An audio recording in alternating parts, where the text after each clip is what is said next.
17 number सवाल पर ध्यान दीजिए। 17 नंबर में कहता है कि पुनर्मूल्यांकन खाता तैयार करना है आपको, ठीक। यानी एक्स वाई जेड का जो लाभ हानि का विभाजन 5:3:2 के अनुपात में करते हैं, उसका स्थिति विवरण दिया हुआ है। देखिए, सन्ड्री क्रेडिटर है, लायबिलिटी साइड में कैपिटल है एक्स वाई जेड का। उसके बाद है एसेट साइड में कैश एट बैंक, डेटर है 16,000 का, जिसमें से 800 प्रावधान है, स्टॉक है, plant machinery, land and building.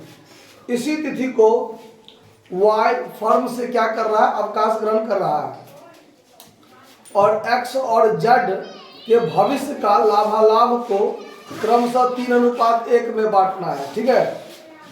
अब देखिए, इसके लिए आपको निम्नलिखित समायोजन पर सहमति हुई है, जिसमें कहता है कि विविध देनदारों में शामिल 1200 रुपया राशि अपलिखित करना है, जो यह प्राप्त होने वाला नहीं है, मतलब ये शुद्ध के बैक डेब्ट्स हो गया। उसके बाद है संदिग्ध ऋणों के लिए प्रावधान को वर्तमान दर से बनाए रखना है। जैसे 16,000 का डेटर है और उसमें 800 प्रावधान है, तो 16,000 का 5% 800 होता है ना, तो आगे भी आपको 5% प्रावधान बना के रखना है। फिर आगे कहता है कि स्टॉक को 1260 से घटाना है, भूमि भवन को 9800 से बढ़ाना है, प्लांट मशीनरी को घटाकर 34,000 करना है, और विविध देनदारों में शामिल 1600 रुपया को अपलिखित करना है, क्योंकि ये नहीं दिए जाने हैं। पुनर्मूल्यांकन खाता तैयार कीजिए। मात्र रिवैल्यूएशन अकाउंट कहता है बनाने।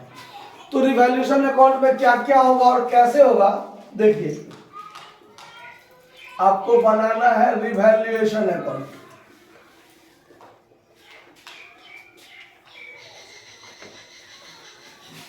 इस सवाल में रिवैल्यूएशन में थोड़ा आपको गौर से समझना पड़ेगा कि ये जो देनदार पर प्रावधान वाली बात, बैड डेब्ट्स वाली बात दिया हुआ है, इसमें रिवैल्यूएशन अकाउंट में कितना होगा। तो रिवैल्यूएशन अकाउंट में कितना होगा, इसके लिए आपको ये बात ध्यान रखना है कि देनदार पर मेरा वास्तव में कितना रुपया का प्रावधान या घाटा हो रहा है, यही चीज देखना है ना। तो यहाँ पर 3 एडजस्टमेंट आपको दिया हुआ है। कौन कौन? तो एक एडजस्टमेंट नंबर 1, एडजस्टमेंट नंबर 2 कि 1200 का शुद्ध के बैड डेब्ट्स हो गया, 1200 का जो अप्राप्त नहीं होगा, ठीक है। और दूसरा, जितना प्रावधान पहले से था उसी दर से, मतलब जिस दर से प्रावधान पहले था आगे भी उसी दर से होना चाहिए। मतलब 16,000 का देनदार था तो 800 बुरा था, मतलब बुरा नहीं था, संभावना था बुरने का, प्रोविजन था। तो 16,000 का 5% 800 होता है, तो आगे भी आपको 5% को बनाए रखना है प्रावधान के लिए, ठीक है। और एक एडजस्टमेंट है आपको कि 800 का प्रोविजन फॉर बैड डेब्ट्स, जो कि आपके बैलेंस शीट में ऑलरेडी पिछले साल वाला है ना, कि 800 पिछले साल वाला है। तो याद कीजिए, आप 11वीं में जब फाइनल अकाउंट पढ़े थे, फाइनल अकाउंट, तो उसमें इसी टाइप से बात रहता था कि मान लीजिए ट्रायल बैलेंस है, ठीक है, उसमें डेटर आपको 16,000 दिया हुआ है, और ओल्ड प्रोविजन जो ट्रायल बैलेंस में होता था, रिजर्व फॉर डॉटफुल डेब्ट्स, वो 800 दिया हुआ है। तो ये आपका क्रेडिट में होता था ना, ये आपका किधर होता था, क्रेडिट में होता था कि नहीं होता था, याद है कि भूल गए। तो ये देनदार 16,000 और reserve for doubtful debts credit से होता था 800। हमने पिछले साल प्रावधान किया, लेकिन वो मेरा अभी तक नहीं बुरा है मान के चलते हैं, तो वो हमारा लाभ पिछले साल से प्रोविजन फॉर बैड डेब्ट्स के रूप में, लाभ के रूप में ये मेरा ऑलरेडी बना हुआ है, ठीक है। तो इसको हम लोग या तो बैलेंस शीट के लायबिलिटी साइड में भी रख सकते हैं, या फिर एसेट्स साइड में देनदार में से घटा कर भी रख सकते हैं। आ रहा बात समझ में? कभी कभी आपको ऐसा भी रहेगा कि बैलेंस शीट के एसेट्स में देनदार दे देगा और प्रोविजन फॉर बैड डेब्ट्स या doubtful debts asset liability side में डाल देगा। अगर लायबिलिटी में नहीं रखना है तो एसेट्स में से घटा कर रख दीजिए। समझ में आ रहा बात? चूंकि ये एक लाभ का बात है, ये क्या है, लाभ का बात। पिछले साल हम देनदार पर प्रावधान किए थे, मतलब लाभ घटाए थे, वो अभी तक बुरा नहीं है, वो अभी तक बुरा नहीं है। तो एक लाभ एक फंड के रूप में कहीं ना कहीं तो जमा है मेरा, है कि नहीं बात। तो अब ये क्रेडिट में रहता है और आपके एडजस्टमेंट में दिया हुआ है कि मेरा बैड डेब्ट्स जो हो गया है वो 1200 का हो गया है और प्रावधान हमको करना है रिजर्व फॉर डॉटफुल डेब्ट्स। तो ये आपका old reserve for doubtful debts हुआ और आपको न्यू में करना है एट द रेट ऑफ 5%। जो पहले था वो आगे भी बना रहेगा। तो हम लोग इसका एडजस्टमेंट कैसे करते थे उस पर ध्यान दीजिए। इसका एडजस्टमेंट कैसे करते थे, तो जब हम बैलेंस शीट में बनाते थे तो बैलेंस शीट में जब हमारा डेटर लिखते थे तो डेटर कितना लिखते थे, 16,000 लिखते थे ना। नया वाला जो होता था वो नया वाला मात्र इसमें से घटता था ना। और जब हम पीएलडीआर में आते थे, याद कीजिए गौर से इस बात को, जब हम पीएलडीआर में आते थे इधर तो टू बैड डेब्ट्स, हमारा बैड डेब्ट्स जो है 1200 वो लिखते थे। New provision for bad debts, तो ये new provision for bad debts कब होता था, जब हम लोग बैड डेब्ट्स घटा लेते थे। जब इसमें से बैड डेब्ट्स घटा लेते थे 1200, तब इसमें से बचता था 14,800 और तब इसमें लेस करते थे new provision at the rate of 5%, मतलब 740। तो ये बचता था 14,060, क्या ना। यहां पर क्या करते थे, तो इसमें ऐड करते थे न्यू प्रोविजन 740 तो 1940 और इसमें से लेस करते थे ओल्ड प्रोविजन, ये जो आपका था 800 उसको लेस करते थे तो 1140 रुपया यहाँ होता था। ऐसे ही ना करते थे, याद है कि भूल गए? शायद आप लोग भूल गए होइएगा, ध्यान नहीं होगा, क्योंकि एडजस्टमेंट इसमें मतलब सबसे ज्यादा टफ आपको एडजस्टमेंट देनदार पर ही लगा होगा जब आप फाइनल अकाउंट पढ़े रहिएगा। तो इसमें 4-5 एडजस्टमेंट होता है, ठीक है। तो यहाँ पर जब आप यहाँ देख रहे हैं कि हमारा पीएलडीआर में कितना गया, मतलब बैड डेब्ट से संबंधित बात, देनदार पर प्रावधान से संबंधित बात 1140 गया ना। तो यहाँ भी जब हम रिवैल्यूएशन अकाउंट बनाएंगे तो उसके डेबिट साइड में देनदार पर तो इतना ही रुपया से मेरा प्रभाव होगा ना। तो ये प्रभाव कैसे डालेंगे, तो या तो हम 1140 एक के बार में डाल दें, to provision for doubtful debts या बैड डेब्ट्स जैसे आप लिखिए, और नहीं अगर दूसरे रूप में इसको लिखिएगा तो दूसरे रूप में कैसे लिखिएगा उस पर ध्यान दीजिए। आपने ओल्ड प्रोविजन 800 की, मतलब आपका जो बैलेंस शीट में 16,000 में से 800 का प्रावधान घटा हुआ है ना, तो वो 800 बुरने की संभावना है, इसीलिए घटा हुआ है, ठीक।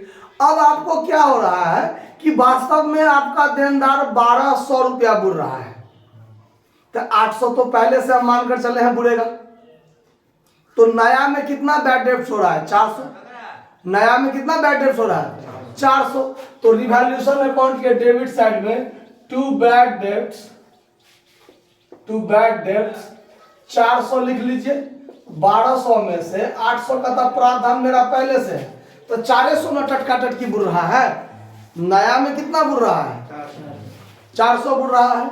दूसरी बात, आपका बैलेंस शीट में देनदार कितना था, देखिए 16,000 में से 800 घटा के 15,200 था, लेकिन उस 15,200 में से 400 तो और बुर रहा है ना, जो हमने यहाँ पर बुराया है, तो 400 और बुर रहा है। तो आपका देनदार कितना बचेगा, 14,800 न बचेगा। अब उसी का ना 5% प्रावधान कीजिएगा, जैसे यहाँ पर किए हैं। ये 16,000 जो घटा, 16,000 में से 1200 जो घटा है, इसमें तो 800 जो पहले से प्रावधान है वो घटा, और 1200 बुर रहा है तो 400 और बुर रहा है, तो इसीलिए 1200 घटाए हैं। तो यहाँ पर 14,800 या 15,200 में से 16,000 में से 800 घटा तो बचा 15,200 जो आपका अमाउंट कॉलम में है, उसमें से 400 और बुराइएगा तो 14,800 न होगा। अब 14,800 का 5% क्या कीजिएगा, प्रावधान कीजिएगा, तो 740 का प्रावधान होगा। तो यहाँ पर दिखाइए to reserve for doubtful debts कितना रुपया, 740। तो देखिए डेबिट साइड में 400 और 740, 1140 का प्रभाव पड़ा कि नहीं पड़ा, पड़ा कि नहीं पड़ा। तो ये बात को ध्यान रखना है इस सवाल में। अगर डेटर पर ज्यादा प्रावधान दे दे तो इस तरीका से आपको दिमाग में रखना है, नहीं अगर वैसा मिस्टेक कीजिएगा तो गलती कर लीजिएगा। ठीक है, फाइनल अकाउंट में आप इस तरह का बात सिखाए थे हम आप लोगों को, ध्यान होगा, नहीं होगा तो एक बार फिर रिमाइंड कर लीजिएगा। तो देनदार पर दो बात इसमें जाएगा, एक जो पहले से 800 का प्रावधान था लेकिन मेरा 1200 बुड़ रहा है, तो 800 तो ऑलरेडी हम पहले व्यवस्था कर चुके हैं, 400 का व्यवस्था ना हमको और करना है।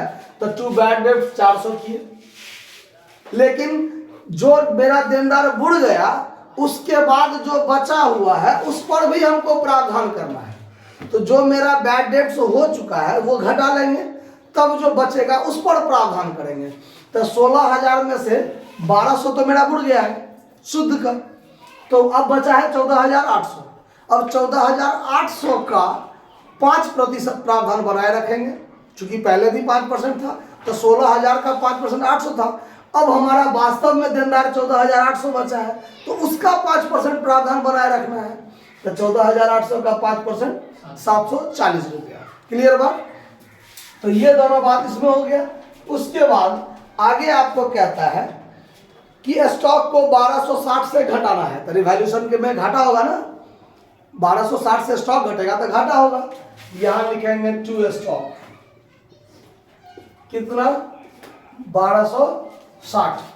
उसके बाद है कि भूमि भवन को 9800 से बढ़ाना है, तो ये फायदा होगा। तो भूमि भवन को बढ़ाना है तो बाय लैंड एंड बिल्डिंग 9800।